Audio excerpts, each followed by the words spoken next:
समस्या, और केवल इस वजह से लोगों को गलत जानकारी मिलती है। गलत जानकारी, मैं कहूंगी 90% जो जानकारियां आयुर्वेद के नाम से प्रचलित हो रही हैं वो सभी गलत हैं। तो सबसे पहले तो हम जो भी हमने पुराना सीखा है, एक बार मेरा आप सभी से अनुरोध है कि इस कक्षा से पहले उसको भूल जाएं और आज एक नए सिरे से हम शुरुआत करें दिनचर्या सीखने की। वो 1 घंटा जो है हमें शांति से व्यतीत करना है, अपने बिस्तर पर लेट जाना है, लाइट्स वगैरह सब बंद कर देनी है, मोबाइल दूर होना चाहिए। अपने लिए एक रूल बनाना है कि हम किसी भी तरीके का स्टेटस ना लगाएंगे और ना देखेंगे 9 बजे के बाद में। हम कैसा भी YouTube पर वीडियो नहीं देखेंगे 9 बजे के बाद में। यदि हम ऐसा कर लेते हैं तो हमें गहरी और अच्छी नींद आएगी और पूरी नींद आएगी और अपने आप से नींद खुलेगी सुबह 5 बजे के आसपास। तो मैं अभी आपका परिचय करवाना चाहूंगा सभी लोगों से। देखिए, एक ये जो हमारा कार्यक्रम है रविवार का, बड़ी अच्छी बात है। एक साधक बता रहे थे कि जो लोग रोज नहीं जुड़ पाते वो भी रविवार को जुड़ते हैं, और रविवार को एक जिसका नाम हमारे साथी पंत जी ने कहा कि मेडिकल वेलनेस प्रोग्राम, जो कम से कम हम अपने शरीर को जाने, अपने मन को जाने, तो ये कार्यक्रम हम लोग करते हैं। और मैं यहाँ पर चाहूँगा जो आज की हमारी डॉक्टर हैं वैद्य सुजाता जी, डॉक्टर सुजाता चौधरी, उन्होंने अपना डिवाइस पर वैद्य सुजाता लिखा हुआ। डॉक्टर सुजाता चौधरी जी हैं जो कि BA MS किया हुआ है आपने पतंजलि आयुर्वेदिक कॉलेज से, और आप MD हैं जनरल मेडिसिन में आयुर्वेद में, गुरुकुल कांगड़ी से आपने MD किया हुआ है। तो आप की योग्यता जो है चिकित्सा की दृष्टि से मेडिकली तो BA MS है, MD हैं, और 2 विषय हैं जिसमें आपकी एक्सपर्टीज है। यद्यपि प्रैक्टिस करते हुए बहुत सारे विषयों में हो जाती है। एक तो लाइफस्टाइल है जो कि हम समझते हैं कि आयुर्वेद वाले उस पर बहुत फोकस करते हैं, और दूसरा पेन मैनेजमेंट है, दर्द संबंधी समस्याएं हैं। तो ये एक 2 विषय हैं आपके जो बड़ा, जिसमें आपका विशेषज्ञता है। आरोग्य वेदिका, ये आपका एक YouTube, मतलब बहुत अच्छी बात यह है कि आप सोशल मीडिया पर भी बहुत एक्टिव हैं, और YouTube, Facebook और Instagram में आपका आरोग्य वेदिका नाम से YouTube चैनल है जिसको आप देख सकते हैं। इसकी शुरुआत उन्होंने 2021 में की थी, और आप जो आयुर्वेदिक मेडिसिन्स हैं उसकी भी मैन्युफैक्चरिंग की दृष्टि से भी काम किया आपने। हेयर ऑयल और दर्द के लिए तेल और मोटापा के लिए दवाइयाँ, ये भी आपने तैयार की हैं, और 2 पुस्तकें आपकी हैं। तो आप क्रिएटिव पॉइंट ऑफ व्यू से भी आप आयुर्वेद को कंट्रीब्यूट कर रही हैं। एक पुस्तक है अंगत तंत्र और एक पुस्तक है सन्निपात कलिका। तो आज हमारे बीच में ऐसे जो medically expert doctor Sujata Chaudhary हैं जो चर्चा ये करना चाहेंगे कि आयुर्वेद के हिसाब से हमारी दिनचर्या और लाइफस्टाइल कैसा होना चाहिए। तो एक बार आप आधे घंटे के लिए हमसे चर्चा करेंगे, और उसके बाद अगर हमारे कोई प्रश्नोत्तर होंगे तो प्रश्नोत्तर कर सकते। डॉक्टर सुजाता चौधरी, आपका मलिक सर भी हैं।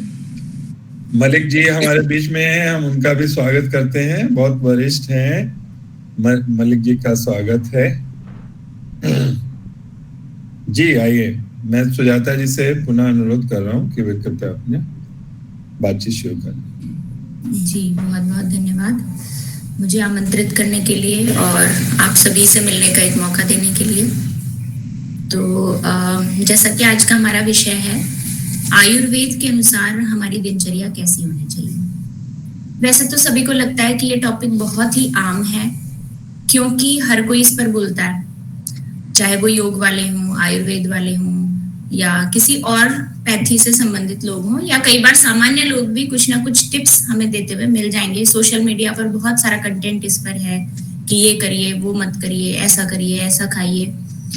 लेकिन एक आयुर्वेद विशेषज्ञ होने के नाते, और विशेषकर खान पान और दिनचर्या से संबंधित चीजों पर मेरा विशेष जो है रहता है कि हम उसको सही स्वरूप में समझें। आयुर्वेद के नाम से बहुत कुछ प्रचलित है आज। जिन लोगों ने मूल शास्त्र का अध्ययन भी नहीं किया होता है वो भी कुछ ना कुछ आयुर्वेदाचार्य लगा करके, योगाचार्य लगा करके कुछ ना कुछ उपदेश देते हुए मिल जाएंगे। आयुर्वेद को ऐसा समझ रखा है कि क्योंकि वो उसके ग्रंथ जो हैं संस्कृत में लिखे हुए हैं और सभी को लगता है कि हम आयुर्वेद के नाम से कुछ भी कर सकते हैं। ये आज बहुत बड़ी समस्या और केवल इस वजह से लोगों को गलत जानकारी मिलती है। गलत जानकारी, मैं कहूंगी 90% जो जानकारियां आयुर्वेद के नाम से प्रचलित हो रही हैं वो सभी गलत हैं। तो सबसे पहले तो हम जो भी हमने पुराना सीखा है, एक बार मेरा आप सभी से अनुरोध है कि इस कक्षा से पहले उसको भूल जाएं और आज एक नए सिरे से हम शुरुआत करें दिनचर्या सीखने की। एक एक चीज को हम कारण सहित लेके चलेंगे कि हमें ऐसा ही क्यों करना चाहिए और आयुर्वेद के सिद्धांतों के आधार पर लेके चलेंगे।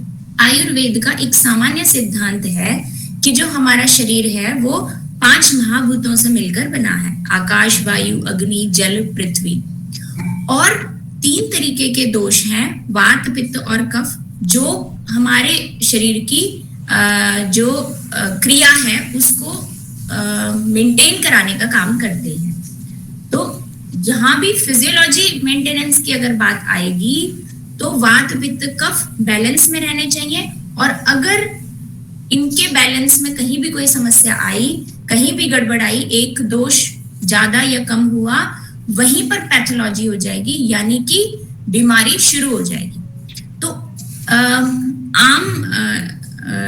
सामान्य लोगों के तौर पर, यानी जो आयुर्वेद नहीं पढ़ते हैं या मेडिकल साइंस से जिनका अधिक नाता नहीं है, मैं विशेषकर उन्हें बोलना चाहूंगी कि किसी डिजीज को सीखने की बजाय कि उसको कैसे ट्रीट करें, सबसे पहले उन लोगों को ये सीखना चाहिए कि हम बीमार कैसे ना हो। जब कारण समझ में आ जाएगा तो वो बीमारी नहीं होगी।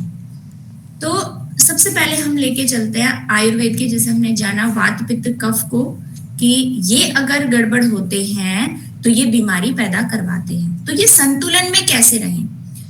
हमारे दिन के और रात के 3-3 हिस्से हम कर सकते हैं और उन 3-3 हिस्सों में वात, पित्त, कफ अपने अपने समय पर घटे बढ़े हुए होते हैं। अगर हम ये जान लें और उसी के अनुरूप अपने दिन भर में क्या क्या करना है उसको करते रहें तो बहुत हद तक हम स्वस्थ रह सकते हैं। जैसे दिन का जो पहला हिस्सा है, यानी सूर्योदय से लेके सूर्यास्त तक दिन का एक दिन, पूरा दिन माना जाएगा 12 घंटे का, और उसको हम 3 हिस्सों में विभाजित करें। सूर्योदय से लेकर के लगभग 4 घंटे, 12 घंटे को अगर हम डिवाइड करते हैं 3 हिस्सों में तो 4-4-4 करके 3 हिस्से बन जाएंगे। तो सुबह का पहला हिस्सा हुआ सूर्योदय से लेके लगभग 6 से 10 बजे तक का समय, दूसरा हिस्सा हमारा होगा 10 से 2 बजे तक का समय और तीसरा होगा 2 बजे से शाम 6 बजे तक का समय। तो ये जो दिन का पहला हिस्सा है, इस पहले हिस्से में वातावरण में ठहराव होता है, थोड़ा सा ठंडक हमें बाहर देखने को मिलती है। सुबह जब भी हम उठते हैं तो बाहर ठंड भरा मौसम होता है, गर्मी नहीं होती है। तो जो रात भर जो चांदनी हुई थी उसकी शीतलता सुबह 10 बजे तक रहती है सुबह के मौसम में, और सूरज जो है वो अभी अपना असर नहीं दिखा रहा होता है 10 बजे से पहले। तो इस समय पर वातावरण में ठंडक रहने के कारण, वातावरण वैसा वैसा होने के कारण हमारे शरीर में कफ दोष अधिक होता है। कफ दोष अधिक यानी ज्यादा होता है, बढ़ा हुआ होता है। तो ऐसे में उस समय पर हमें विशेष ध्यान रखना है कि वो कफ बैलेंस में आ जाए। हमें वो सभी काम करने हैं जिनसे वो कफ सामान्य हो जाए। तो सबसे पहले हम दिन की शुरुआत कहाँ से करेंगे? सूर्योदय से पहले का समय रात का समय माना जाएगा और वो समय रात में ही गिना जाने के कारण रात के जो 3 हिस्से हैं, रात को भी ऐसे ही 3 हिस्सों में डिवाइड करेंगे। रात का पहला जो हिस्सा है 3-4 घंटे का, वो कफ वाला होता है, दूसरा हिस्सा पित्त वाला और तीसरा हिस्सा वायु वाला। तो रात का जो तीसरा हिस्सा है वायु वाला, सूर्योदय से पहले हमें उसी में जाग जाना है। क्यों? क्योंकि वो वायु जो है अपने प्रभाव की वजह से उस समय पर हमें पेट साफ करवाने में मदद करेगा। और अगर एक बार पेट साफ हो गया तो अब दिन के पहले हिस्से में कफ को शांत करना हमारे लिए बहुत आसान हो जाएगा। तो सबसे पहला स्टेप है कि हमारा पेट अच्छे से साफ हो, हम सूर्योदय से पहले उठें, और उससे भी अधिक जरूरी है कि हम रात में समय से सोएं। हम सूर्योदय से पहले तो समय से उठ रहे हैं लेकिन रात को टाइम पर नहीं सो रहे, तो ऐसे में हमारा वात कभी भी सामान्य अवस्था में नहीं रह सकता और सुबह हमारा पेट ठीक से साफ नहीं होगा। कई लोग लॉजिक देते हैं कि हम तो 4 बजे ही उठ जाते हैं, लेकिन वो सोते 11-12 बजे हैं, तो ऐसे में उनकी नींद पूरी नहीं होती और उनका पेट साफ नहीं होगा। अगर हम चाहते हैं कि हमारा वायु, रात के तीसरे हिस्से वाला जो वायु का जो असर हुआ है हमारे शरीर पर, उसकी वजह से ठीक से हमारी आंतें साफ हो, तो वो केवल तभी हो सकता है जब हमने पूरी नींद ली हो और गहरी नींद ली हो। लगभग 6 से 8 घंटे की नींद की हमें आवश्यकता होती है। और जब रात में पहली बार हमें उबासी आने लगे, थकान महसूस होने लगे, किसी को 9 बजे होने लग जाएगा, किसी को 9:30, किसी को 10, और ये डिपेंड करेगा कि दिन भर में हमने कितना काम किया है, उसके हिसाब से भी 9 से 10 बजे के बीच में हमें नींद आने लगती है। और हम उस नींद को इग्नोर करते हैं, और जैसे ही हम आगे बढ़ते हैं तो अब 12 बजे तक अगर हम जाग लेंगे तो अब जो नींद आएगी वो हमें गहरी नहीं आएगी। गहरी नहीं आएगी तो हमारा वायु जो है वो बैलेंस में नहीं रहेगा। ना केवल वायु, पित्त और कफ भी गड़बड़ हो जाएंगे, और फिर चाहे हम सूर्योदय से पहले उठ ले फिर भी हमारा पेट साफ नहीं होगा। तो अगर स्वस्थ रहना है तो ये पहला रूल है कि रात में 9 से 10 बजे के बीच में जैसे ही हमें नींद महसूस होने लगे, हमारी आंखें भारी होने लगे, थकान सी महसूस होने लगे, वैसे ही सो जाएं। अब सबसे बड़ी समस्या ये है, लोग कहते हैं कि हमें नींद नहीं आती है 9 से 10 के बीच में। नींद हम सभी को आती है, ये गलत है ऐसा कहना कि नींद नहीं आती है, लेकिन हमारे पास डिस्ट्रैक्शन के बहुत सारे साधन हैं। टीवी चलता रहेगा, घर में शोर होता रहता है, लाइट्स जली रहती हैं, तो ऐसे में हमारा मन शांत नहीं हो पाता। थकान हमें है, हम सोना चाहते थे लेकिन हमारा मन शांत नहीं हो पाया और इस वजह से हमें नींद नहीं आई। तो अगर हम सोना चाहते हैं तो पहले बाहरी वातावरण को अपने अनुकूल बनाना पड़ेगा कि शोर ना हो, अंधेरा हो, और मोबाइल हमने 1 घंटे पहले ही छोड़ दिया हो, क्योंकि जब हम सारे कामों से मुक्त हो जाते हैं उसके बाद भी लगभग आधा से 1 घंटा लगता है हमारे माइंड को शांत होने में और सोने वाली अवस्था में पहुंचने के लिए। तो वो 1 घंटा जो है हमें शांति से व्यतीत करना है, अपने बिस्तर पर लेट जाना है, लाइट्स वगैरह सब बंद कर देनी है, मोबाइल दूर होना चाहिए। अपने लिए एक रूल बनाना है कि हम किसी भी तरीके का स्टेटस ना लगाएंगे और ना देखेंगे 9 बजे के बाद में। हम कैसा भी यूट्यूब पर वीडियो नहीं देखेंगे 9 बजे के बाद में। यदि हम ऐसा कर लेते हैं तो हमें गहरी और अच्छी नींद आएगी और पूरी नींद आएगी और अपने आप से नींद खुलेगी सुबह 5 बजे के आसपास। वैसी नींद सबसे बेस्ट होती है और वो लेना हमारे लिए बहुत जरूरी है। क्यों? क्योंकि रात के समय पर दिन भर में जो भी हम खाते हैं वो एब्जॉर्ब हो जाता है, हमारे ब्लड में जाता है और फिर उससे पूरे शरीर के जितने भी सेल्स और टिश्यूज हैं उन सब का नरिशमेंट, उनको पोषण मिलता है, उनकी रिपेयरिंग होती है। जो कुछ भी गड़बड़ हुई है दिन भर में, जितना भी काम हमने उन कोशिकाओं से लिया है दिन भर में, तो उनकी रिपेयरिंग होगी, उनका पोषण होगा। और अगर ये नींद हम पूरी नहीं ले रहे हैं तो वो रिपेयरिंग वगैरह का काम अच्छे से नहीं हो पाएगा और जब ऐसा नहीं होगा तो धीरे धीरे हमारे शरीर में वात दोष बढ़ने लगेगा और फिर अगली सुबह हमारा पेट भी साफ नहीं होगा, तो धीरे धीरे अब आंतों में भी वात का असर होने लगेगा। मल ठीक से जो है उसका हम त्याग नहीं कर पाएंगे और जिसकी वजह से आंतों में गंदगी होने लगेगी, गैस बनने लगेगी और फिर उसका असर ऊपर तक जाएगा, हमारा हाजमा भी खराब होने लगेगा।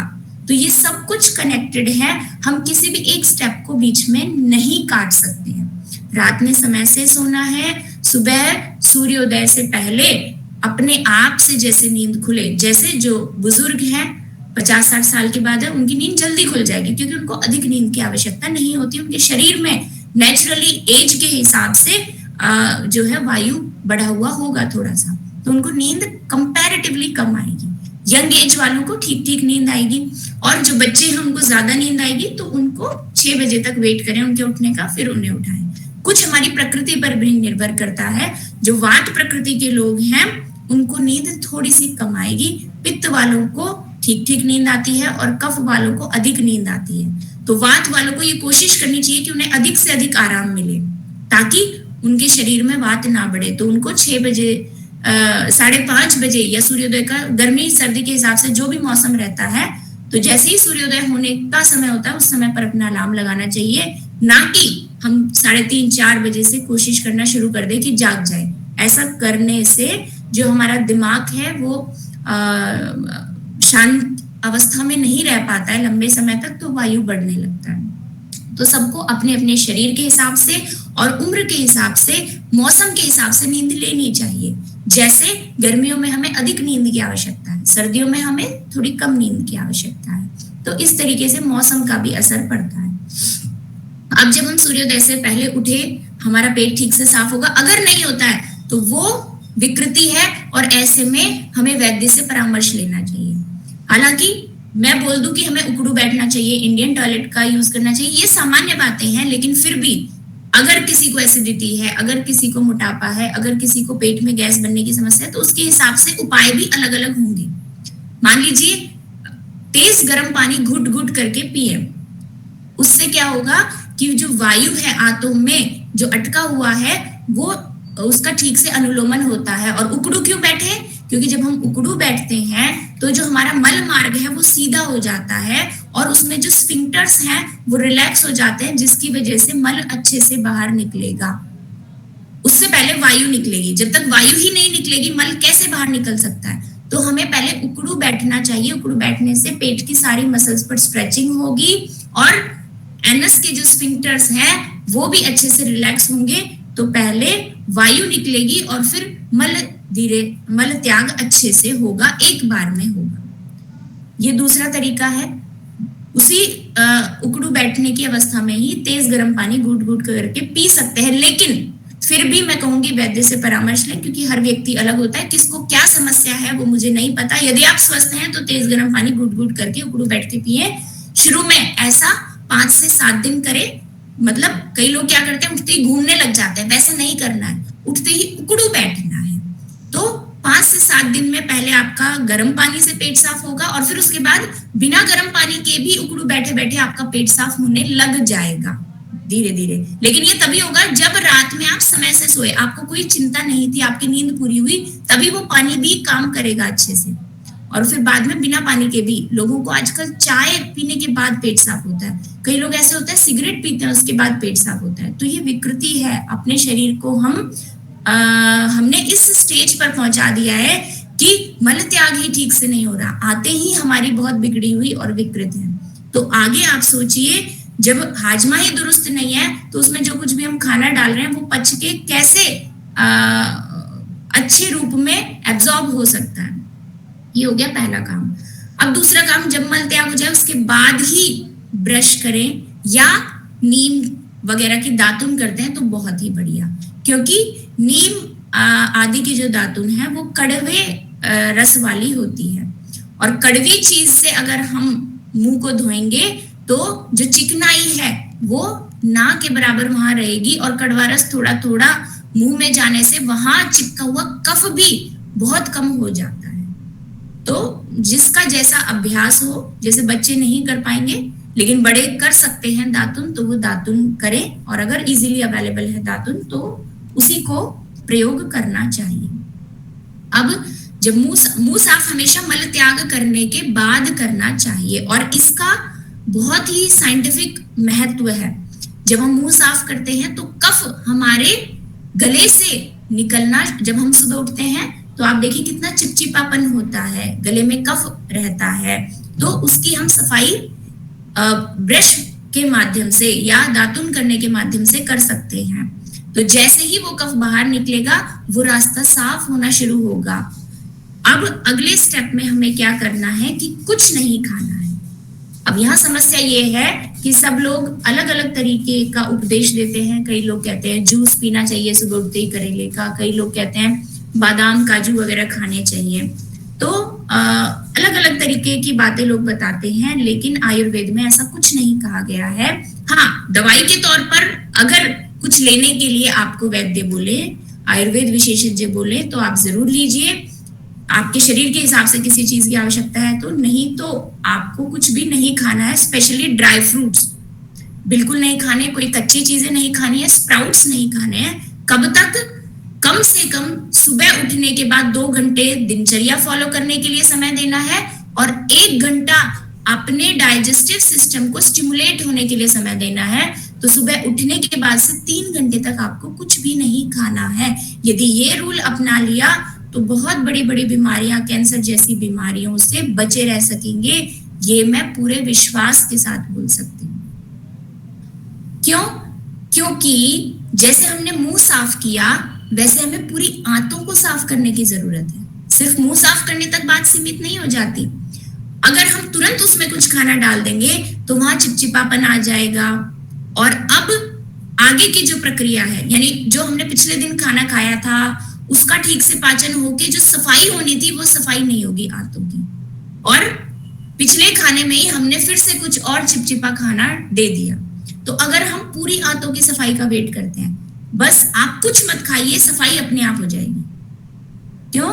क्योंकि आयुर्वेद के अनुसार जब हम समय देते हैं अपने डाइजेस्टिव सिस्टम को तो वो क्या करता है, जो एंजाइम्स रिलीज हो रहे हैं, जो डाइजेस्टिव जूसेस रिलीज हो रहे हैं, पहले वो खाने को पचाते हैं, फिर वात पित्त कफ जो दोष बढ़े हुए होते हैं वो उनको नॉर्मल करता है। कौन? वो अग्नि या वो डाइजेस्टिव सिस्टम जो है उसके अंदर रिलीज होने वाले जो एंजाइम्स हैं वो वात पित्त कफ दोष जिस भी रूप में बढ़े हुए हैं उनको ठीक करते हैं। और फिर तीसरी स्टेज में जो कुछ भी वहां था उस पूरे की सफाई करके आंतों को या पूरे सिस्टम को क्लीन करते हैं। तो ये बात आज हमें गांठ बांधनी है कि सुबह उठने के बाद से 3 घंटे तक हमें कुछ भी नहीं खाना है। या मैं ऐसा बोलूं, जब तक तेज भूख ना लग जाए तब तक कुछ नहीं खाना है। तो फिर इस बीच में क्या करना है? मल त्याग अच्छे से हुआ, ब्रश किया, ब्रश करने के बाद फिर से तेज गर्म पानी घूट घूट करके पी सकते हैं। अगर एसिडिटी जैसी कोई समस्या ना हो तो उससे क्या होगा? उससे अब गले के नीचे का कफ भी धीरे धीरे शांत होने लगेगा, क्लीन होने लगेगा, और जो स्टमक में जो HCl वगैरह सिक्रीट होने लगेंगे वो अच्छे से सिक्रीट होने लगेंगे। तो अगला काम हमें ये करना है कि तेज गर्म पानी घुट घुट करके पीना है, जितना पिया जाए। पानी ज्यादा नहीं पीना है। कई लोग टारगेट लेके चलते हैं कि सुबह सुबह 1 लीटर 2 लीटर पानी पीना है, और वो भी कई लोग चिल्ड पानी पीते हैं, बहुत ठंडा पानी पीते हैं, कई लोग सामान्य तापमान का पीते हैं। हमें या तो गुनगुना या फिर तेज गर्म पीना चाहिए अपनी अपने प्रकृति के अनुसार, मौसम के अनुसार। क्यों? क्योंकि ऐसा पानी क्या करेगा, हमारे जो डाइजेस्टिव सिस्टम के अंदर जो कफ था, पूरे गले से लेकर नीचे तक का जो कफ था उसको साफ करने में मदद करेगा, कम करने में मदद करेगा। या इसके साथ में कोई कड़वी चीज भी हम ले सकते हैं, जैसे नीम की 2 पत्तियां चबाना, या अपने शरीर के अनुरूप वैद्य से कोई भी सलाह लेकर कुछ भी हम सेवन करना शुरू कर सकते हैं। क्योंकि आयुर्वेद के अनुसार 6 रस माने जाते हैं: मधुर, अम्ल, लवण, कटु, तिक्त, कषाय। मीठा, खट्टा, नमकीन यानी नमक, मधुर, अम्ल, लवण, कटु, कटु यानी तीखा, तिक्त यानी कड़वा, और कषाय यानी कषैला। तो दिन भर में खाने के माध्यम से हम बाकी के 5 रस तो ले लेते हैं, लेकिन कड़वे रस से हम बचते रहते हैं।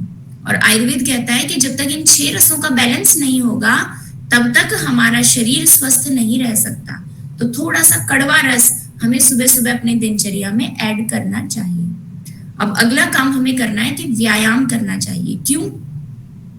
और व्यायाम में आजकल एक बहुत बड़ी भ्रांति है कि लोग कई कई किलोमीटर तक पैदल घूमने जाते हैं। आयुर्वेद के अनुसार ये बिल्कुल गलत है, और बहुत बड़ी बड़ी बीमारियों जैसे हृदय रोग जैसी बीमारियों का सबसे बड़ा कारण है ये। क्यों? क्योंकि जब हम घूमते हैं तो अपनी क्षमता के अनुसार तो हम घूम सकते हैं, लेकिन जो अपनी क्षमता से अधिक पैदल घूमते हैं उनका वात दोष प्रकोपित हो करके अलग अलग ऑर्गन्स पर असर डाल सकता है। तो हमें कैसा व्यायाम करना चाहिए? हमें 3 बातें ध्यान रखनी चाहिए व्यायाम करने के लिए। अगर ये 3 बातें ध्यान रखी तो हमें स्लिप डिस्क, सर्वाइकल, सियाटिका और घुटनों में दर्द या कोई भी बीमारी घुटनों से संबंधित होने की संभावना ना के बराबर हो जाएगी। पहला, हमें वो एक्सरसाइज करनी है जिसमें हमारी सारी मसल्स की स्ट्रेचिंग हो, सारी, ना कि सिर्फ हम पैरों से चल रहे हैं। जैसे हमारी गर्दन की भी स्ट्रेचिंग होनी चाहिए, अपने हाथों को भी हमें मोड़ना है, आगे भी झुकना है, पीछे भी झुकना है, दाएं बाएं भी हमें कमर को ले जाना है, पैरों को ऊपर करना है। तो जो सूक्ष्म व्यायाम में बहुत सारे स्टेप्स होते हैं वो सभी हमें फॉलो करने हैं। उससे क्या होता है, एक बार, कम से कम एक बार दिन में सारी मसल्स की स्ट्रेचिंग हो जाती है। आजकल हमारा काम ऐसा नहीं है कि हम बहुत अधिक शारीरिक काम करते हों, दिन भर लैपटॉप के आगे बैठे रहना या ऑफिस में बैठे रहना, तो जिसकी वजह से हमारी अधिकतर मसल्स ऐसी होती हैं जो एक ही अवस्था में रहती है लंबे समय तक।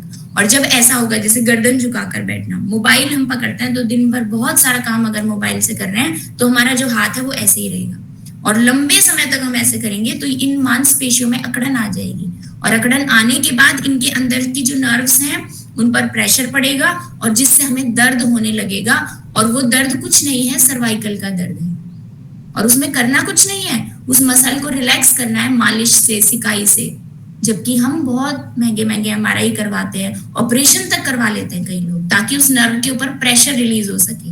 जबकि बात कोई बहुत बड़ी नहीं है, बात सिर्फ इतनी सी है कि उस मसल की डेली स्ट्रेचिंग करनी है, और गलत पोस्चर में बहुत देर तक, लगातार 2 घंटे 3 घंटे तक एक मसल को नहीं रखना है, क्योंकि हमारे शरीर के हर ऑर्गन की, चाहे वो कोई मांसपेशी ही क्यों ना हो, उसकी कैपेसिटी होती है, और क्षमता से अधिक काम हम किसी भी चीज का लेंगे तो वहां पर नुकसान ही होगा।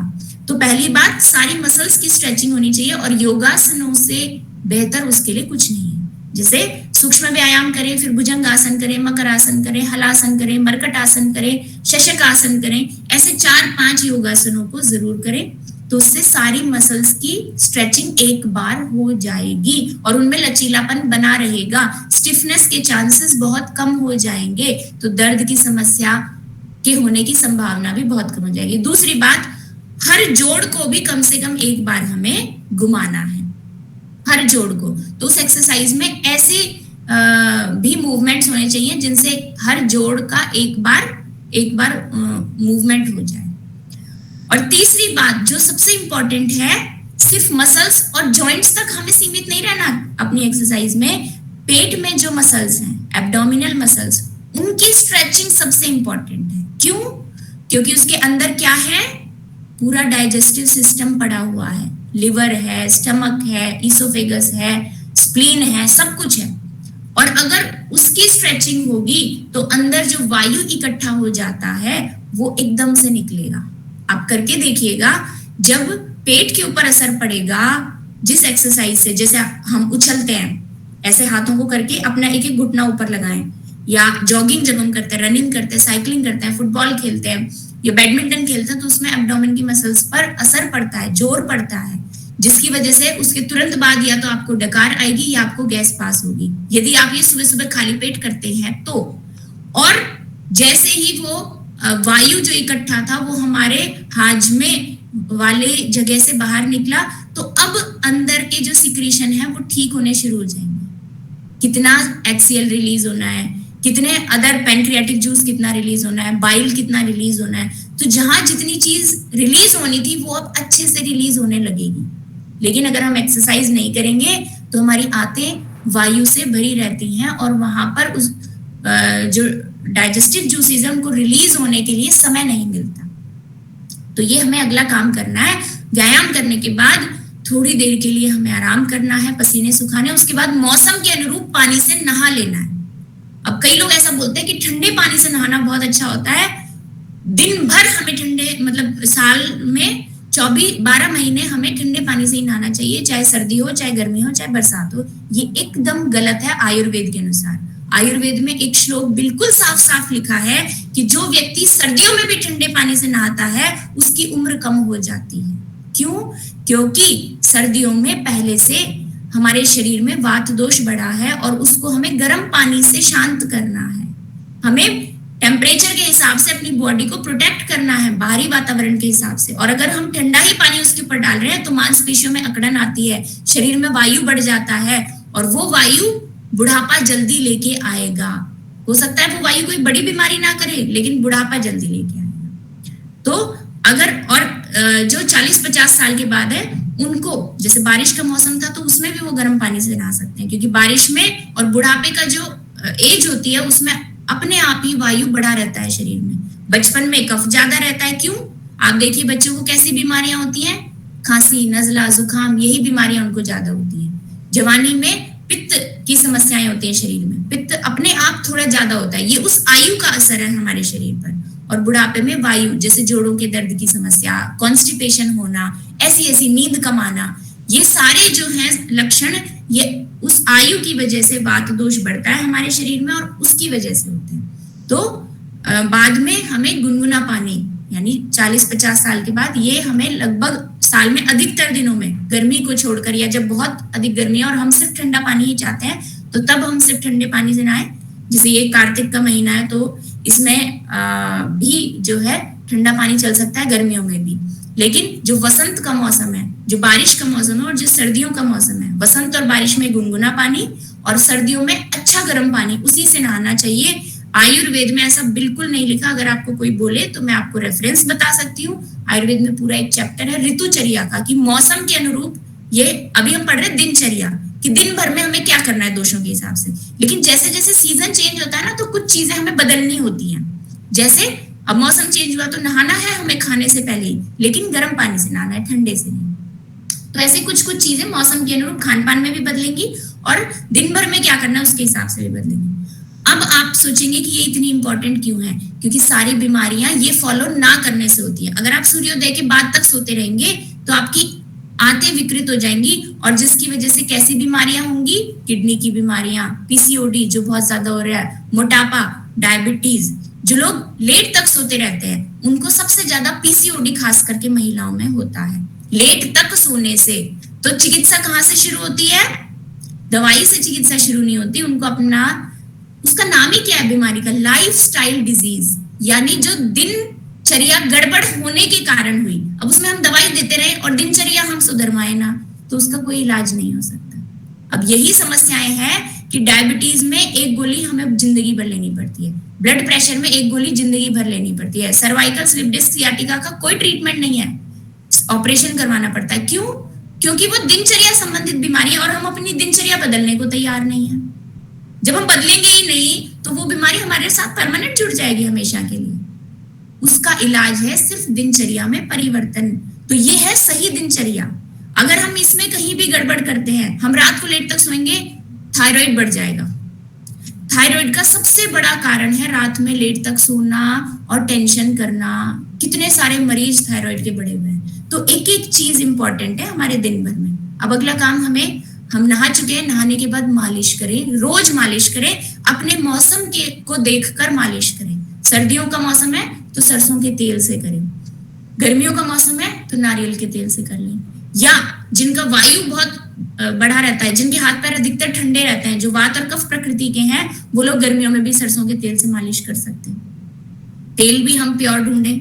जो हम खान पान खाने के लिए आगे बात करेंगे अभी, वो सब चीजें हमारे पास अच्छी होनी चाहिए। तो अब अच्छे दिनचर्या को जीना बहुत मुश्किल हो गया है। अच्छी चीजें जुटाना, सही चीजों पर बने रहना। गलत चीजें बहुत आसानी से हम कर सकते हैं, लेकिन सही चीजों के लिए हमें जो है अधिक मेहनत करनी पड़ेगी। तो अगला काम ये है। अब जब हम नहा चुके हैं, हमने पूरे शरीर की मालिश कर ली। मालिश करना क्यों जरूरी है? क्योंकि जब हमने व्यायाम करा, उसके बाद हम गर्म पानी से नहाए और फिर उसके बाद हमने मालिश करी, तो शरीर में रूखापन नहीं होता, त्वचा के रोग नहीं होते, और जो मांसपेशियां उनको थोड़ी गर्मी मिलेगी और उनमें लचीलापन बना रहेगा। तो आयुर्वेद कहता है रोज मालिश करिए, रोज मालिश करिए, और खासकर पैरों पर जरूर मालिश करिए। सुबह उठते ही जब आप ब्रश कर लेते हैं, उसके बाद पैर ठंडे होते हैं, तो शरीर का तापमान बनाए रखने के लिए पैरों पर सरसों का तेल लेके मालिश करिए बार बार। अच्छे से। गले पर तेल लगाइए दिन में 2 से 3 बार, कानों में तेल लगाइए दिन में 2 से 3 बार, नाक में लगाइए। ये जो एलर्जिक राइनाइटिस बहुत आम हो गया, छींके आना और जो है रूखापन, आंखों में लाल हो जाना, ये क्यों होता है? क्योंकि हम एसी में रहते हैं और दिन भर हमारे शरीर में कैसी हवा जाती है?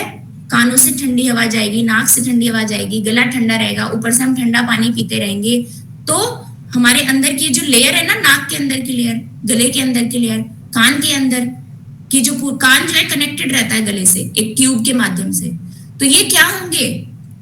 हर ऑर्गन का अपना एक तापमान है, इनका तापमान थोड़ा सा ज्यादा होता है। आपने देखा है थर्मोमीटर हम जीभ के नीचे रखते हैं या अपनी बगल में रखते हैं, तो दोनों के टेम्परेचर में डिफरेंस होता है 1 डिग्री का। क्यों? क्योंकि तापमान यहाँ का अलग है और यहाँ का अलग है, तो यहाँ का तापमान थोड़ा सा गर्म रहना चाहिए, ठंडा नहीं। और हम अगर ठंडी हवाई दिन भर जा रही है, हम तेल नहीं लगा रहे हैं किसी भी तरीके का कभी भी, तो रूखापन यहाँ पर है, तो धीरे धीरे ये जो लेयर्स है ना अंदर की, ये कैसी हो जाएगी? बहुत सेंसिटिव हो जाएगी, रूखी हो जाएगी। और अब थोड़ी सी भी धूल का कण इस पे लगा, हमें छींक आ जाएगी, हमें नजला जुकाम बना रहेगा, हमारे जो यहाँ पे साइनस है उनमें सूजन आ जाएगी। वो सिर्फ इसी कारण से है कि हम तापमान जितना इसको चाहिए इस हिस्से को, वो तापमान हम प्रोवाइड नहीं कर रहे हैं। हम बहुत ठंडी जगह में रह रहे हैं, हम बहुत ठंडा पानी पी रहे हैं, हम तेल मालिश बिल्कुल नहीं कर रहे। तेल आप लगाएं, आपका गला तुरंत गर्म हो जाएगा। गर्म पानी पिए, आपका गला एकदम अच्छा रहेगा, नॉर्मल गला रहेगा। तो ये सब चीजें बहुत मैटर करती हैं। मालिश जरूर करें, खास करके गले पर, कान में और नाक में दिन में 3 बार मालिश करें, और पैरों के तलवों पर, एक बार सोने से पहले, एक बार सुबह उठने के बाद, और एक बार दिन भर में जब भी आपने हाथ पैर मुंह धोया है उसके बाद, ताकि वो रूखापन ना रहे और उससे ब्रेन भी अच्छा काम करता है। अब हमें भूख लगेगी, सबको अलग अलग समय पर भूख लगेगी। आयुर्वेद में बताया है कि 100 बातें एक तरफ। एक शिष्य थे, उन्होंने पूछा गुरुजी मेरे को तो एक मंत्र दे दो जिससे मैं, आप वो बता दो कि ये गोल्डन मंत्र है, मतलब अगर तुम 100 बातें नहीं समझ सकते, लेकिन मुझे कोई एक बात ऐसी बताओ जो मैं इजीली फॉलो करूं और हेल्दी भी रह सकूं। तो उन्होंने बोला काल भोजन करो तुम।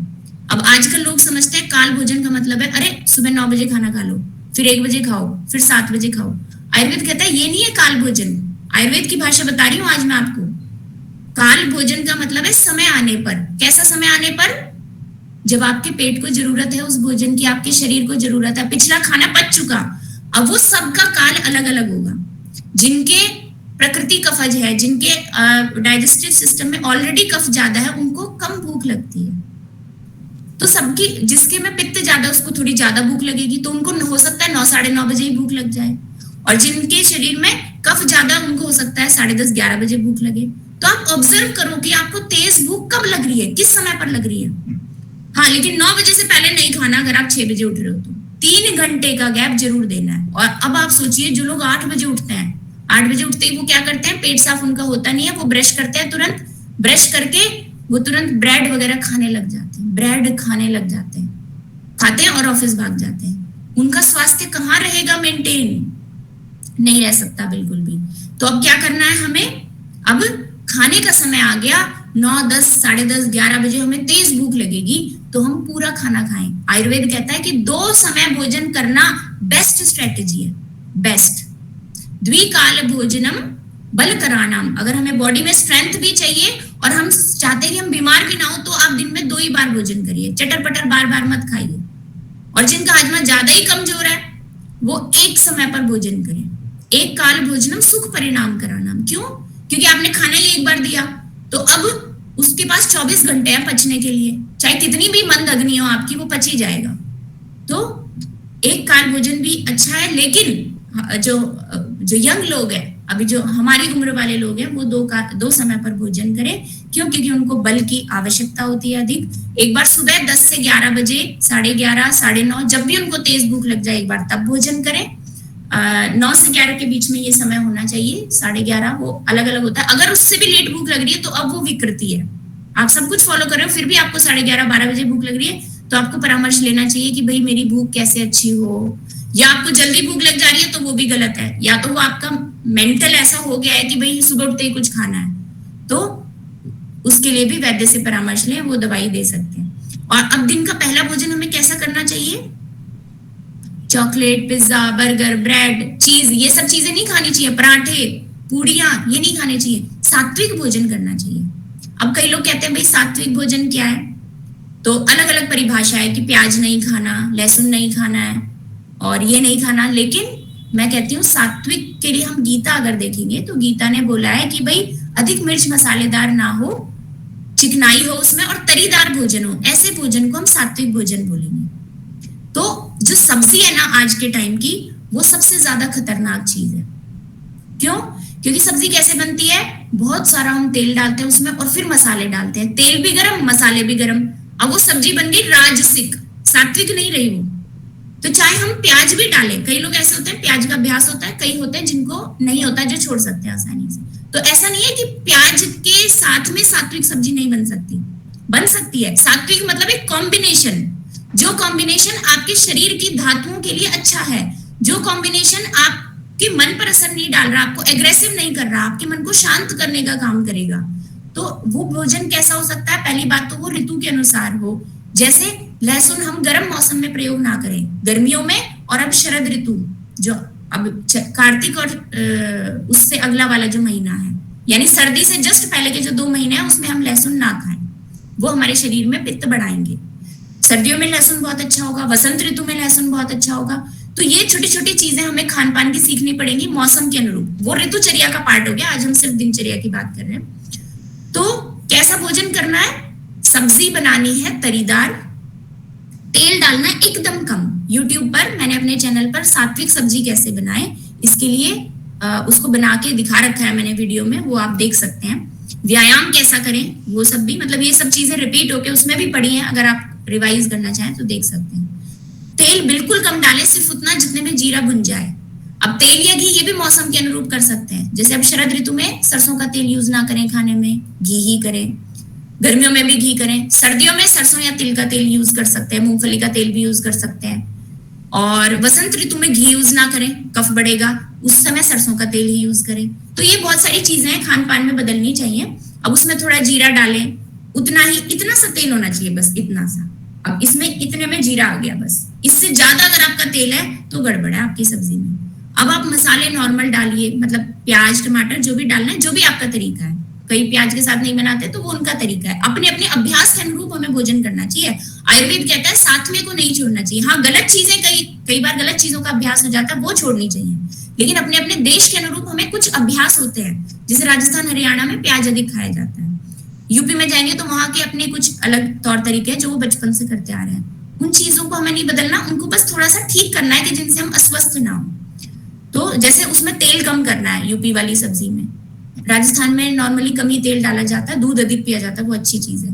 तो सात्विक सब्जी बनाए हम, तरीदार हो, मसाले कम हो उसमें, और प्याज टमाटर डाल के, जैसे भी डाल के हमें बनाना है। टमाटर भी डाल सकते हैं। अब कई लोग यहाँ पे एक बहुत बड़ा प्रश्न पूछते हैं कि टमाटर का वर्णन आयुर्वेद में नहीं है और टमाटर सात्विक नहीं है। मान लिया टमाटर का वर्णन आयुर्वेद में नहीं है, लेकिन जब इसकी खेती बाद में शुरू होने लगी तो इसके कुछ गुण धर्म तो है।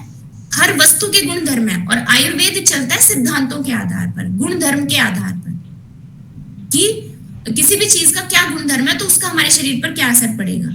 तो उसमें थोड़ी सी खटाई होती है, बहुत तेज खटाई उसमें नहीं होती है। टमाटर का प्रयोग आसानी से हम कर सकते हैं गुण धर्मों का विचार करके। तो अब भोजन कैसा लेना है? गरम गरम लेना चाहिए, सब्जी सात्विक होनी चाहिए, चपाती उतनी खानी है जितनी भूख हो, और इसके साथ में छाछ का सेवन जरूर करना चाहिए। छाछ कैसी बनानी है? सुबह सुबह दूध नहीं लेना, केला नहीं लेना, ड्राई फ्रूट्स नहीं लेने, कच्ची चीजें बिल्कुल नहीं लेनी। आयुर्वेद में सबसे बुरा बताया है विरूड, विरूड यानी जो अंकुरित करके हम खाते हैं। आयुर्वेद मना करता है साफ, विरूड धान्य से ब्लड खराब होता है अगर लंबे समय तक हम खा रहे हैं लगातार, और साथ में हम कोई एक्सरसाइज भी नहीं कर रहे, तो उसका पचना हमारे शरीर के लिए मुश्किल होता है। क्यों? क्योंकि उनमें रूखापन बहुत होता है। चने होते हैं, चने को आप अंकुरित करिए, चने में चिकनाई होती है क्या? बिल्कुल चिकनाई नहीं होती चने में। गेहूं में चिकनाई होती है, चावल में होती है, चने में नहीं होती। अब चने को हमने अंकुरित किया, मूंग में भी चिकनाई नहीं होती, रूखापन होता है। उसको हमने अंकुरित किया तो अब उसमें पानी और आ गया, तो पानी आने से अब उसमें भारीपन और बढ़ गया। तो अब वो कॉम्बिनेशन कैसा बन गया? ऐसा कॉम्बिनेशन जो हमारे शरीर में ड्राइनेस कराएगा और पचने में भी हैवी है। अब अगर हम इसको खाएंगे और वो भी खाली पेट खाएंगे तो वो पचेगा ही नहीं आंतों में, लास्ट में जाके फंस जाएगा, पेट साफ अच्छे से नहीं होगा, गैस बनेगी, और अल्टीमेटली जो हमारे ऐसे बॉडी टिश्यूज हैं जिनको चिकनाई की जरूरत थी, उनका नरिशमेंट नहीं होगा। कई लोग क्या होता है इसी को ज्यादा खाते रहते हैं कि सिर्फ स्प्राउट्स ही खाते रहे, सिर्फ सलाद ही खाते रहे, लेकिन इनसे चिकनाई नहीं मिलती हमें बिल्कुल भी। ये रूखे होते हैं और पचने में भारी होते हैं, तो ये अच्छे नहीं है। ये जो आजकल मार्केटिंग की जा रही है 10 गिलास पानी पियो, 5 लीटर पानी पियो, ये गलत है। सलाद खाओ दिन भर में, उससे फाइबर मिलता है, ये मिलता है, ये बहुत गलत है। उसकी बजाय तो हमें अपना आटा बदलना चाहिए। आटा आजकल कैसा हो गया, एकदम बारीक पिसा हुआ, और गेहूं के ऊपर का जो हिस्सा होता है ब्राउन कलर का हिस्सा, वो निकाल देते हैं उसमें से, आटे को एकदम बारीक पीस देते हैं। अब ये आटा भी वैसा ही बन गया, ये पचने में बहुत भारी हो गया और ये भी आटों में से एकदम अच्छे से साफ नहीं होगा। तो हमें आटा मोटा पिसवाना चाहिए, उसके ब्राउन वाला हिस्सा निकलने नहीं देना चाहिए, मतलब बाजार का आटा नहीं लाना चाहिए, और ताजा जैसे अभी पिसवाया तो महीने भर चला के दूसरे महीने फिर से पिसवाए। ये नहीं कि लंबे समय तक एक ही एक आटा चल रहा है। तो आटा हम बदले अपनी रोटी के लिए। सब्जी हमें समझ में आ गई, सात्विक होनी चाहिए। छाछ जरूर लेनी है, और छाछ कैसी लेनी है? आयुर्वेद कहता है कि छाछ हमेशा पतली लेनी चाहिए। गाढ़ी छाछ हमारे हाजमे के लिए अच्छी नहीं है। गाँवों में अक्सर गाढ़ी छाछ ही का ही सेवन किया जाता है, जो हाजमे को बहुत अच्छा करने में मदद नहीं कर पाएगी। पतली यानी कितनी पतली? एक लेवल तक पतली, जिसके बाद अगर हम और पानी डालें तो वो हमें पानी जैसी लगने लग जाए। तो जो अंतिम जितना पतला आप उसको कर सकते हैं, छाछ उतनी पतली होनी चाहिए। और दूसरी बात, फ्रिज में रखी हुई नहीं होनी चाहिए। दही खुद हमें घर पे जमाना है, बाजार का नहीं लाना। आयुर्वेद कहता है कि पुरानी छाछ और दही जो है वो शरीर में विकृति पैदा करते हैं, अगर एक दिन पुरानी भी है। और आप सोचिए पैकेट वाली में तो क्या होते हैं, प्रिजर्वेटिव्स होते हैं, वो और ज्यादा नुकसान करेंगे, और ऊपर से 2-3 दिन पुराने। तो अगर आप पैकेट वाला ला रहे हैं, उससे तो बढ़िया आप खाना छोड़ दीजिए, लेकिन पैकेट वाला दही छाछ नहीं खाना। अब आज की जनरेशन की विडंबना देखिए, उनको दही जमाना नहीं आता है, भूल चुके हैं लोग। तो दही जमाना सिखाइए अपने बच्चों को अभी से, अपने घर में ये परंपरा डालिए। दही जमाना है डेली, उसकी छाछ बनानी है। कितनी छाछ, बिना मक्खन निकाले भी आप छाछ बना सकते हैं, उसको आप पतला कर दीजिए। और रात में जो दूध आप जमा रहे हैं उसको पतला कर दीजिए, क्योंकि कई आजकल हमें कुछ चीजें ना युगानुरूप भी करनी पड़ेंगी। अब ऐसा हो गया कि बहुत भागदौड़ हो गई, तुरंत ऑफिस निकलना है, ये करना है, वो करना है, महिलाएं भी वर्किंग है, तो क्या करें? हम मक्खन नहीं निकाल सकते। आप मत निकालिए मक्खन, आप रात को पतला दूध जमाइए, अपने दूध में आप पानी डाल दीजिए। अब वो जो दही जमेगा उसमें पानी वाला हिस्सा ज्यादा होगा। मतलब एक तो दही होता है एकदम गाढ़ा, वो गाढ़ा दही हर मौसम में हम नहीं खा सकते, लेकिन अगर उसमें पानी है तो वो हमारे शरीर के लिए अच्छा होता है। और उसी में अब आप पानी डालिए बराबर का, और उसको मथ के छाछ बना दीजिए पतली। अब उसमें ऑलरेडी फैट कंटेंट बहुत कम हो गया, मक्खन निकालने की जरूरत नहीं, आप ऐसे ही ताजा छाछ पी सकते हैं। तो वो पिए, और अगर आपको कुछ और खाना है तो आप इसी टाइम पे खा लें। ये नहीं कि आप 2 घंटे बाद फिर खाने बैठेंगे। जब तक आपका खाना ही नहीं पचा, आप दूसरा खाना कैसे डाल सकते हो उसके अंदर? आप चावल पका रहे हो अपनी हांडी में, उसमें आपने चावल डाल दिया, पानी डाल दिया, पकने के लिए रख दिया। 15 मिनट बाद आपको ध्यान आया, अरे लोग तो ज्यादा है, इतने से काम नहीं चलेगा, और फिर से थोड़ा चावल डाल दिया। कैसे चावल बनेगा? वो उसको खाने लायक नहीं बचेगा, वो गलत है। छाछ का सेवन भी हम डेली कर सकते हैं, और डेली करना चाहिए, बल्कि छाछ एक ऐसी चीज है जो रोज हमें सेवन करना चाहिए।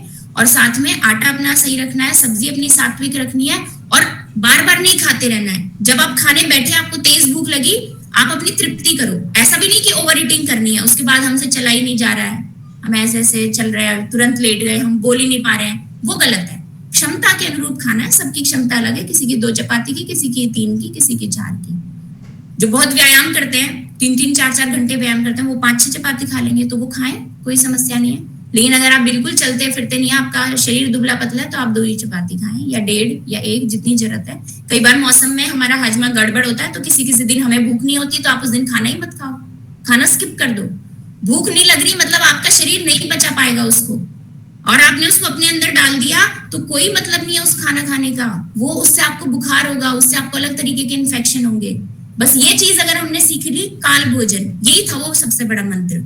क्या करो? काल भोजन, जब आपको भूख लगे तभी खाना खाओ। तो खाना कैसे खाना है वो बात हमारी होगी। छाछ डेली लेनी है, सात्विक सब्जी लेनी है, रोटी, और दही भी मौसम के अनुरूप ले सकता है, खास करके वसंत में और शरद ऋतु में। सर्दी के पहले के जो 2 महीने हैं उसमें हमें दही का सेवन करने से बचना चाहिए। वसंत में, शरद में और गर्मी में भी कम दही लेना चाहिए, लेकिन फिर भी जिनको अभ्यास है, जो डेली दही पीते हैं, वो थोड़ा पतला दूध करके जमाए, वैसा दही ठीक है, वो डेली भी पी सकते हैं। तो ऐसा करना है, सलाद खाना है, आपको ड्राई फ्रूट्स खाने का शौक है तो आप उसी टाइम खा लीजिए, बाद में नहीं खाना। और ये ड्राई फ्रूट्स का अलग ही शौक बनता है आजकल दुनिया को। आप बताइए ड्राई फ्रूट्स कहाँ होते हैं? कश्मीर में होते हैं, है ना? वहां हमेशा बहुत ज्यादा ठंड रहती है, तो शरीर में रूखापन होता है। अपने शरीर में भी सर्दियों में हमारे शरीर को चिकनाई की जरूरत होती है। राजस्थान हरियाणा में भी क्या करते हैं, लड्डू बनाते हैं उस टाइम। क्यों? क्योंकि चिकनाई की जरूरत है, हाजमा बहुत अच्छा हो गया, तो हम ऐसी हैवी चीजें खा सकते हैं। लेकिन वहां हमेशा ठंड रहती है, इसलिए वहां अखरोट होता है, वहां बादाम होता है, उनको जरूरत है उस तेल की, उसके अंदर बहुत सारा तेल है, चिकनाई है, और वो पचने में हैवी है। और वो हम खा रहे हैं गर्मियों में, राजस्थान में खा रहे हैं हम। राजस्थान का खाना ही नहीं है वो, हम भिगो रहे हैं और कहते हैं भीगने के बाद से तो ये बहुत अच्छा हो जाएगा, और सुबह सुबह ही खा रहे हैं 7 बजे। वो पचने में बहुत भारी है, वो हमारे प्रकृति के अनुकूल नहीं है। अब कश्मीर वाले तरबूज खाने लग जाए तो, कश्मीर में होता है क्या तरबूज? नहीं होता। तरबूज राजस्थान में ही होता है, क्योंकि हमारी जलवायु के हिसाब से उस समय हमें तरबूज ही खाना चाहिए। प्रकृति ने सब कुछ ऑलरेडी सेट करके दे रखा है। तो आजकल लोग ड्रैगन फ्रूट खाते हैं। ड्रैगन फ्रूट तो नहीं होता यहाँ, तो कहाँ से लाते हैं वो डीप फ्रीज किया हुआ लाते हैं कहीं बाहर से। तो वो जो डीप फ्रीज्ड ड्रैगन फ्रूट है वो अब अच्छा नहीं है हमारे लिए। उसको यहाँ से लाने तक उनको रखना पड़ा, स्टोर करके रखना पड़ा ठंड में। और अब उस फल के गुण बदल गए। फल हमेशा अपने लोकल जगह के खाने चाहिए, ताजे खाने चाहिए, नॉर्मल टेम्परेचर के खाने चाहिए। तो जो अपने जगह का खाना है ना, जैसे जहाँ चावल होता है उन लोगों को चावल पे ज्यादा फोकस करना है, जहाँ गेहूं होता है उनको गेहूं पे, जहाँ फूट, ककड़ी, तरबूज ये सब होते हैं वो उनको ज्यादा खाएं, जहाँ काजू बादाम होता है वो उनको ज्यादा खाएं। चाय हम दिन में 4-4, 5-5, 10-10 चाय पी लेते हैं। चाय कहाँ होती है? चाय पत्ती की खेती होती है ऊटी और उधर ऐसे एरिया में, वहां पे भी ठंड बहुत रहती है, तो उनको जरूरत है गर्म चीज की। अब चाय को बदल के हम ग्रीन टी शुरू कर दी हमने आजकल। ग्रीन टी कोई बहुत अच्छी चीज नहीं है। ग्रीन टी में जो द्रव्य हैं जिनसे ग्रीन टी बनती है वो बहुत ही तीखे नेचर के होते हैं, रूखे होते हैं और गर्म होते हैं, और उनको कोई दिन में 3-3, 4-4, 5-5 बार खाता रहेगा तो शरीर में वात और पित्त दोष बढ़ते हैं, उनको पिएगा तो बार बार। तो किसी भी चीज की अति नहीं करनी है, बैलेंस बना के रखना है। पी सकते हो आप ग्रीन टी, अगर किसी दिन आपका हाजमा खराब है तो आप पी लीजिए, वो तीखी होती है, गर्म होती है। सर्दियों के मौसम में आप पी लीजिए, लेकिन आप हर मौसम में ही पी रहे हो, आप दिन में 3-3, 4-4 बार पी रहे हो, वो गलत है। ऐसे ही नॉर्मल चाय भी गलत है। चाय पत्ती में निकोटीन होता है, कॉफी में कैफीन होता है, ये गर्म है सब, ये ठंडे इलाकों के लिए ठीक है, हमारे लिए सही नहीं है जो हम यहाँ रहते हैं, खास करके गर्मी के मौसम में छोड़ दें। तो ये सब चीजें हो गई। सुबह की जो चाय है वो तो सबसे खतरनाक है। सुबह सुबह क्या करना था आपको? कफ कम करना था यहाँ से यहाँ तक का। अभी हमने जाना और आपने पी ली मीठी मीठी चाय, या मीठी भी नहीं पी तो दूध वाली। कई लोग बोलते हैं हमने तो फीकी पी है, आप क्यों मना कर रहे हो हमें? कई बोलते हम तो काली चाय पी रहे हैं। तो सुबह सुबह अच्छी चीज पेट में डालनी चाहिए, गर्म पानी से उसकी सफाई करनी चाहिए, कोई औषधि डाले, ना कि चीनी वाली या दूध वाली चाय। दूध की तो चीजें ही नहीं पीनी। अभी हमने डिस्कस किया कि छाछ लेनी है सुबह, क्योंकि छाछ क्या करता है, आप अपने त्वचा पर मैंने तेल लगाया, अब तेल लगाकर अगर मैं कोई दवाई लगाऊं यहाँ पर, वो त्वचा में जाएगी क्या? अंदर नहीं जा सकती।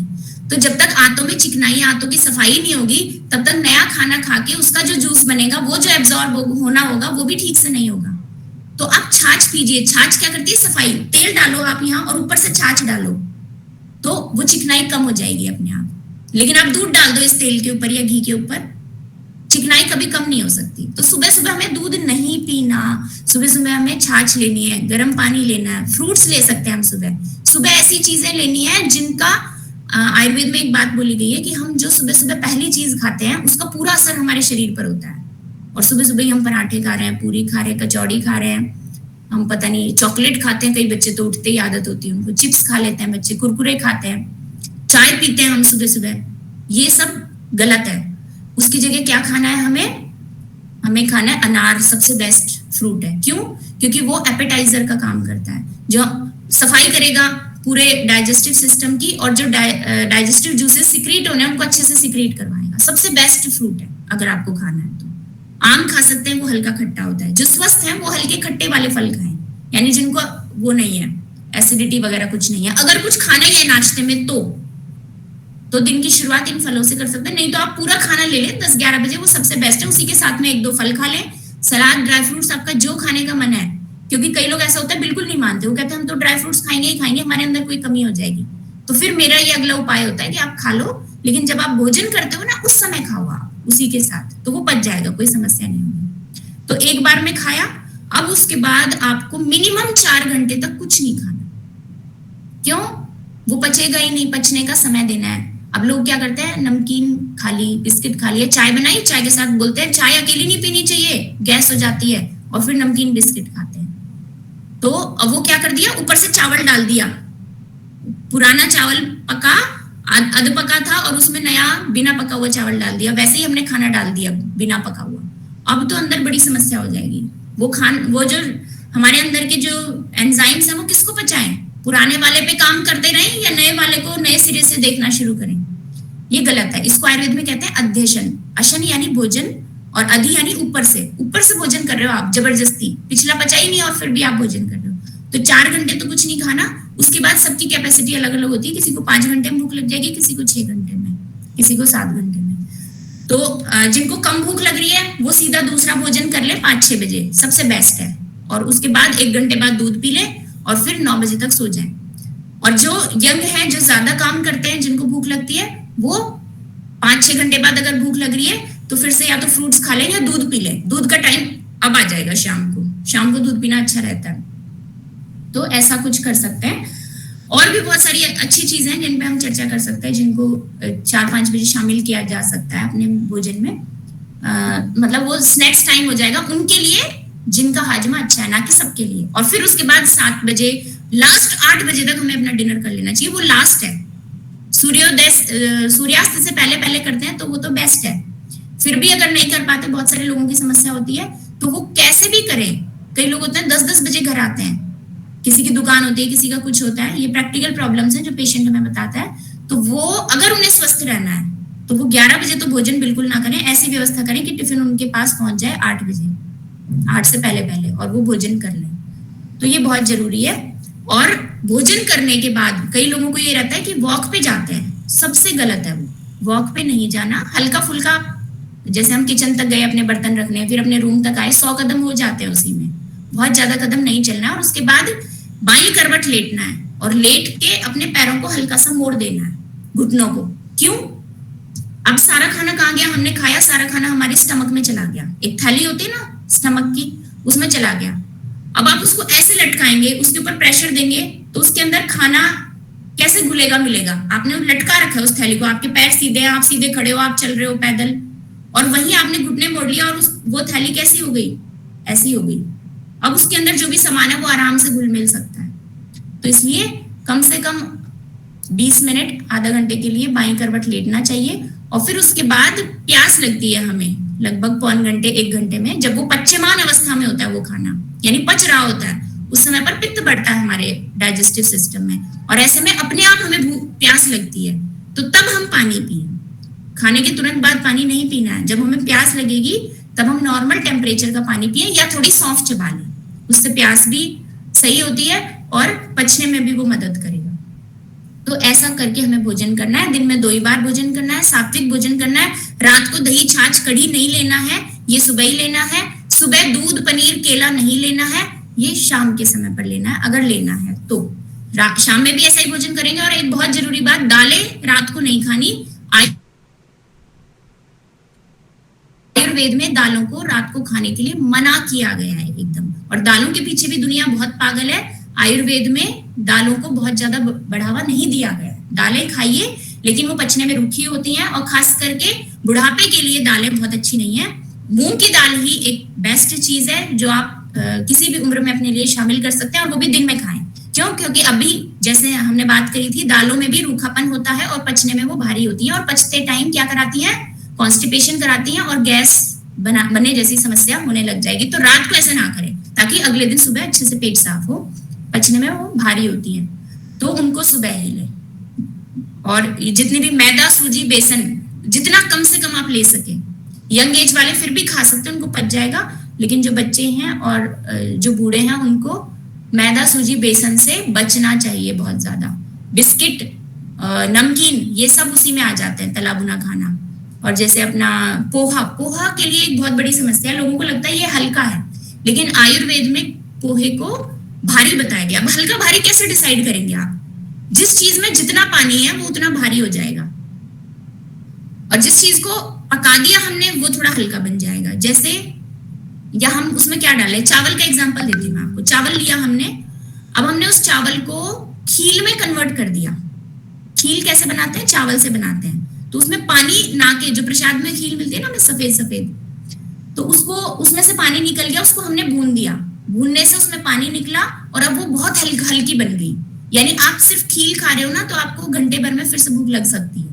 एक मुट्ठी खील खाई आपने, उस समय तो तृप्ति मिल गई, पर घंटे भर बाद फिर भूख लगेगी। क्यों? क्योंकि वो पचने में बहुत हल्की है, हल्की बन गई। अब हमने उस चावल को पकाया, तो एक तरीका तो ये था कि हमने उसको धो के पकाया। मतलब आजकल तो पॉलिश वाला चावल मिलता है, वो बात ही नहीं रही, लेकिन उसके ऊपर जो धान का जो तुष होता है, एक तो हमने उसके सहित पकाया, तो वो थोड़ा पचने में भारी होगा। और एक सफेद चावल निकल गया, हमने धान को कूटा और उसमें से सफेद चावल निकला, उसको पकाया, तो सफेद वाला हल्का होगा पचने में। उसको खाने के बाद आपको थोड़ी जल्दी भूख लगेगी, उसको खाने के बाद आपको देर से भूख लगेगी, वो तुष वाले को। और अब उसी चावल में हमने पुलाव बना दिया उसका, उसमें हमने सोयाबीन डाल दिया, उसमें आलू डाल दिए, टमाटर प्याज डाल दिए, तो अब नॉर्मल चावल के कंपैरेटिवली वो पचने में थोड़ा भारी हो गया। अब उसी चावल में आप दाल डाल दीजिए और खिचड़ी बनाइए, तो दाल पचने में भारी थी, अब खिचड़ी थोड़ी और भारी होगी पचने में, चावल की बजाय।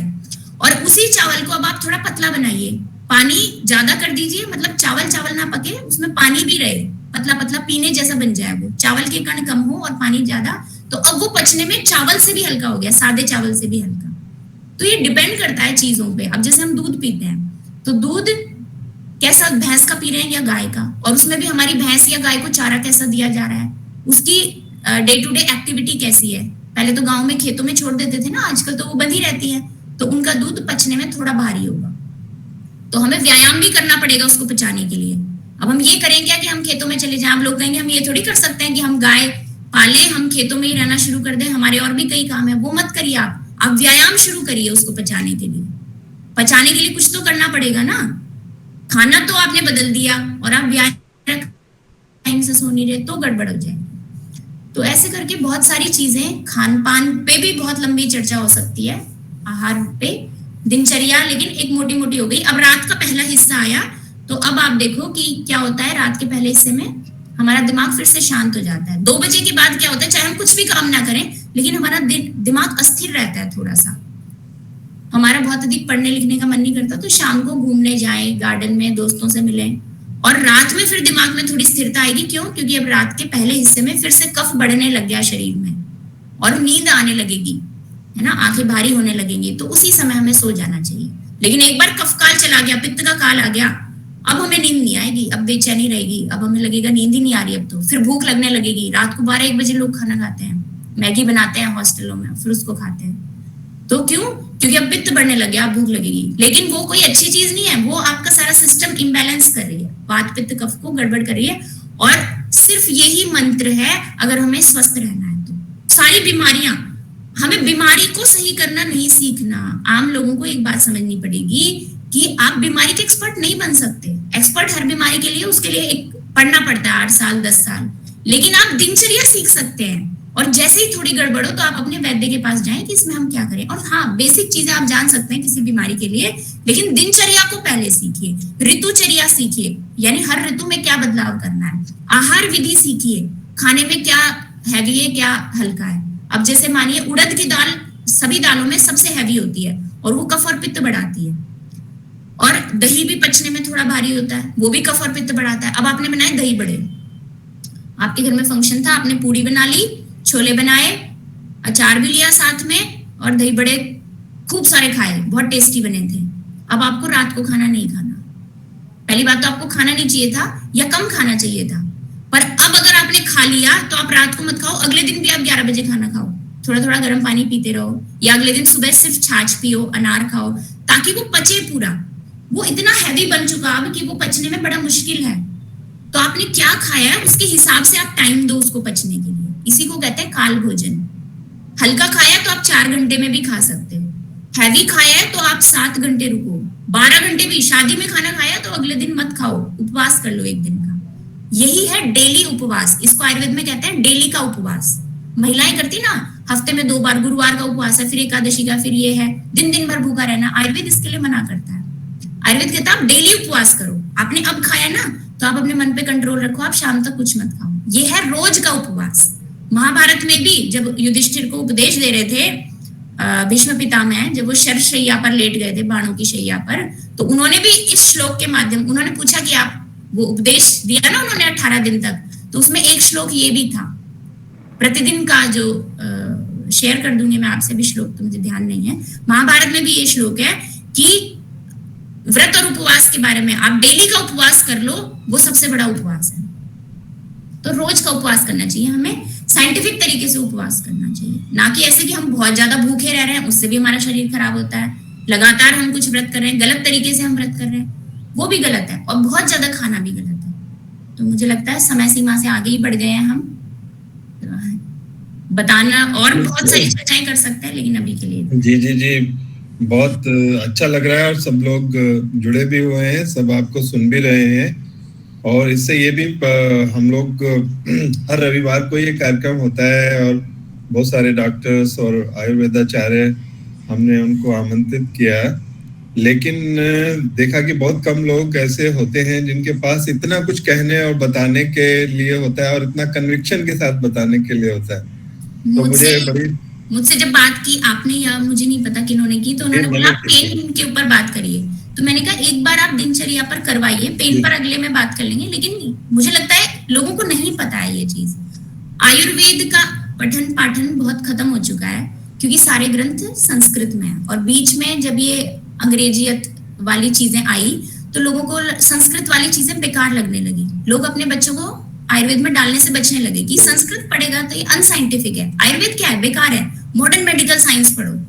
तो इस वजह से पिछले 100 साल में बहुत ह्रास हुआ आयुर्वेद का, संस्कृत विलुप्त हो गई, लोग पढ़ना नहीं चाहते। और अब तो ये अवस्था आ गई उस 100 साल में कि जो हमें टीचर्स मिलते हैं, सबके लिए नहीं कहूंगी, हमें बहुत अच्छे टीचर्स भी मिले हैं, बहुत बढ़िया गुरु मिले हैं, लेकिन अधिकतर उनमें से ऐसे हैं जिनको कुछ नहीं आता, वो हिंदी पढ़ के उनके पास कॉन्सेप्ट नहीं है, तो ऐसे ही पढ़ाते रहते हैं। तो अगली जनरेशन वैसे ही पैदा होती है, उनको संस्कृत के मूल सिद्धांत नहीं पता। वो रटी रटाई जो बातें यूट्यूब से सुन लिया, पानी ज्यादा पियो, सलाद ज्यादा खाओ, ये आयुर्वेद में कहीं नहीं लिखा हुआ है इस तरीके से। एक आयुर्वेद को अगर समझना है तो पूरा समझना पड़ेगा, और उसके लिए तपस्या करनी पड़ेगी, 8-10 साल संस्कृत के ग्रंथ पढ़ने पड़ेंगे, तभी वो समझ में आता है। तो यही समस्या है कि आयुर्वेद का हर डॉक्टर इस तरीके से बात नहीं कर पाता।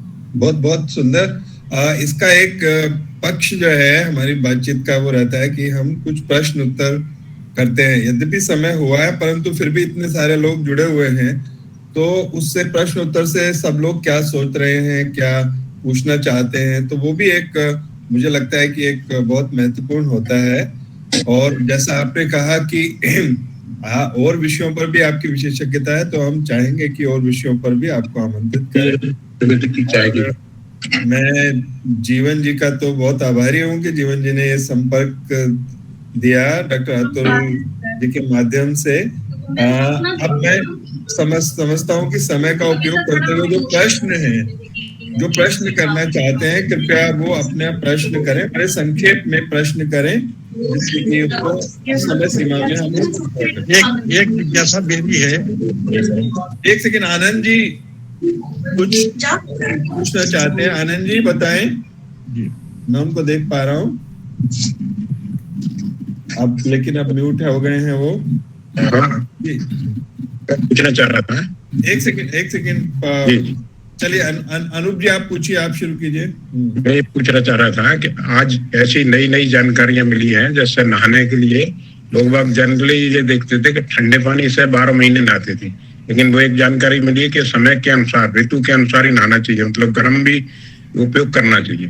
और इसमें मेरा मेन कारण सबसे बड़ा ये है कि जैसे चाय का इन्होंने बताया है, तो आयुर्वेदिक चाय या अपने गायत्री मंदिर की जो चाय है जिसमें 17 जड़ी बूटी रहती है, तो उस चाय को अपन 3 घंटे तक कुछ नहीं लेना चाहिए उठने के बाद, तो उस चाय को अपन पी सकते हैं क्या?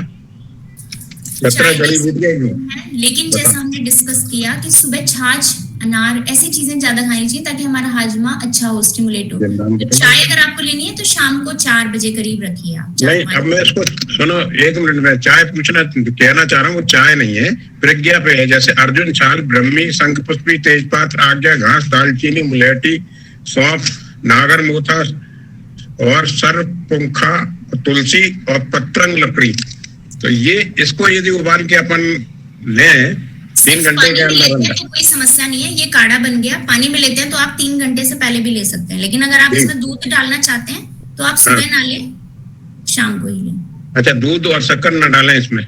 हाँ, पानी का काढ़ा बना के तो औषधि के तौर पर ले सकते हैं, लेकिन उसमें भी एक बार आपकी हेल्थ कंडीशन के अकॉर्डिंग डॉक्टर से भी डिस्कस कर लें कि वैसे तो जनरली आप ले सकते हैं, लेकिन कभी ज्यादा गर्मी का मौसम है तो इसमें कैसे द्रव्य है, जैसे दालचीनी गर्म होती है और शंखपुष्पी और क्या क्या कई द्रव्य आपने बताए, तो सभी द्रव्यों को देख के ओवरऑल कॉम्बिनेशन कैसा है उसके हिसाब से आपकी कंडीशन कैसी है, आपका मौसम कैसा है, तो डेली आप उस काढ़े को पी सकते हैं या नहीं। काढ़ा भी रोज पीना ठीक नहीं है। जो ये कोविड में आया था ना कि इसका काढ़ा लो आप, अदरक, काली मिर्च वगैरह था, ये बहुत खतरनाक था। रोज पीना बिल्कुल गलत था। ये रोज नहीं पीना चाहिए, मतलब ये है इसका। जी पूजा जी, आप कुछ पूछना चाह रहे थे? जी धन्यवाद मैम, आपने बहुत अच्छी जानकारी दी। मेरा सिर्फ एक ही प्रश्न है, मैं रात में समय पे सोती हूँ, सुबह समय पे उठती हूँ, लेकिन मैंने अभी यहाँ 4 महीने पहले शिफ्ट किया, लेकिन मुझे यहाँ पे समस्या लगातार बनी हुई है कि मेरा स्टमक वो क्लियर नहीं होता। तो उसके लिए जो ये दिनचर्या आज अपन ने डिस्कस की है, पहले आप ये करिए, थोड़ा व्यायाम शुरू करिए। तो पेट साफ ना होने के और कई कारण हो सकते हैं, तो वो तो विस्तार में चर्चा कर सकते हैं अपन। उसके लिए आप इंडिविजुअली और कोई प्रश्न पूछना चाहें? अनीता जी का एक प्रश्न था, वो शायद चैट बॉक्स में लिखा है उन्होंने कि मालिश के बारे में नहाने से पहले कैसे करनी चाहिए, शायद वो उसके बारे में जानकारी। एक जिज्ञासा मेरी भी है भाई साहब। एक सेकंड इसको पूरा कर लें देवेंद्र जी। मालिश के लिए मैं बताती हूँ, मालिश वैसे आप व्यायाम के बाद भी कर सकते हैं। व्यायाम के बाद आपका पसीना सूखा तो आपने बढ़िया मालिश, जैसे हम पहलवानों की देखते हैं ना पहले की वो मालिश करवाते हैं, वो भी कर सकते हैं। लेकिन वो मैंने इसलिए नहीं बोला क्योंकि नॉर्मली जो हम आम लोग हैं जो ज्यादा व्यायाम नहीं कर पाते हैं, और दूसरा जिनके पास अधिक समय नहीं है अपने काम के लिए अगर जाना है, और सब लोग उतनी मालिश भी नहीं कर पाते, सबके पास वो नहीं है कि कोई घर में रहे और डेली मालिश कर दे उतनी। तो व्यायाम के बाद पहले हम स्नान करके शरीर का चिपचिपापन खत्म कर लें और उसके बाद खुद अपने हाथ से हल्का तेल लगा लें। मतलब तेल तो अच्छे से हो उसमें, लेकिन बहुत ज्यादा मालिश की जरूरत नहीं है। एक बार उसको लगा लें तो शरीर में गर्मी भी आ जाएगी और मांसपेशियों में चिकनाहट भी पहुंच जाएगी। वो एक अच्छा तरीका है। वरना अगर कोई चाहते हैं कि व्यायाम के बाद पसीना सुखा के बढ़िया तेल मालिश कर सकते हैं, अगर वो हफ्ते में 1-2 बार भी करें तो उससे बेस्ट तो कुछ भी नहीं है। लेकिन हाँ, नहाने के बाद रूखापन ना हो, तो ये जो लोशन वोशन है ना, इनको रिप्लेस करके आप पहले मालिश करें तो उससे चिकनाई अधिक रहेगी। लेकिन आजकल हम साबुन यूज करते हैं नहाने में, रूखापन ज्यादा आ जाता है, इसलिए नहाने के बाद जरूर तेल लगाएं थोड़ा पूरे शरीर पर। तेल का चिकना ज्यादा होता है तो उसकी बजाय सरसों मुझे लगता है अधिक सही है, उसमें चिकनाई मतलब चिपचिपा नहीं होता वो, तो वो इजीली लगाया जा सकता है नहाने के बाद एक बार। जी तो आइए इस जी कौन बोलना चाह रहे हैं? डॉक्टर साहब। डॉक्टर सुधा, एक मेरा क्वेश्चन था डॉक्टर साहब। जी पूछिए। मेरे को ना डायबिटीज बहुत ज्यादा रहता है, अभी चेक कराया 420 था, जबकि मैं बताती हूँ जो टमाटर जूस सब कुछ ले रही हूँ, इसका जवाब अभी देना असंभव होगा। सुनिए आप मेरी बात, आपकी पूरी लाइफस्टाइल आप एक पन्ने पर मुझे लिख के भेजिए। 9024374324 मेरा क्लिनिक का नंबर है। इसके ऊपर आप समय ले लीजिए कि किस समय बात कर सकते हैं। आप अपना पूरा पर्चा दिन भर में, मैं हर पेशेंट को यही बोलती हूँ, इतना समय फोन पर भी नहीं दे सकते, तो आप पहले लिखो कि हम इतने बजे सोते हैं, इतने बजे उठते हैं, इतने बजे हम ये खाते हैं। जब आप मेरे पास आपकी पूरी हिस्ट्री आ जाएगी, उसके बाद पहले वो बदलाव करेंगे और फिर धीरे धीरे कितनी आपकी ब्लड शुगर है, वो सब चीजों से, मतलब वो एक ट्रीटमेंट प्लान है। अभी मुझे लगता है आपके जो इंडिविजुअल प्रॉब्लम्स हैं, बहुत ही सामान्य प्रश्न है और आपको एक स्पेशल एक्सपर्टीज की जरूरत है, तो आप उनका नंबर ले लीजिए। आप अपने नंबर चैट बॉक्स में भी डाल दें। और अभी हम इसको समारोह करेंगे। सरोज जी जो इसकी संयोजक, देवेंद्र भाई साहब कुछ पूछना चाह रहे थे। एक बार अभी रुकिए, अब एक बार रुकिए, 1 मिनट को। बहुत अच्छी जानकारी दी बात पित्त कफ जिनके तीनों के बढ़ने घटने से हमें बीमारियां होती हैं, उनको कैसे हमें ठीक रखना चाहिए पूरा डिटेल में बताया।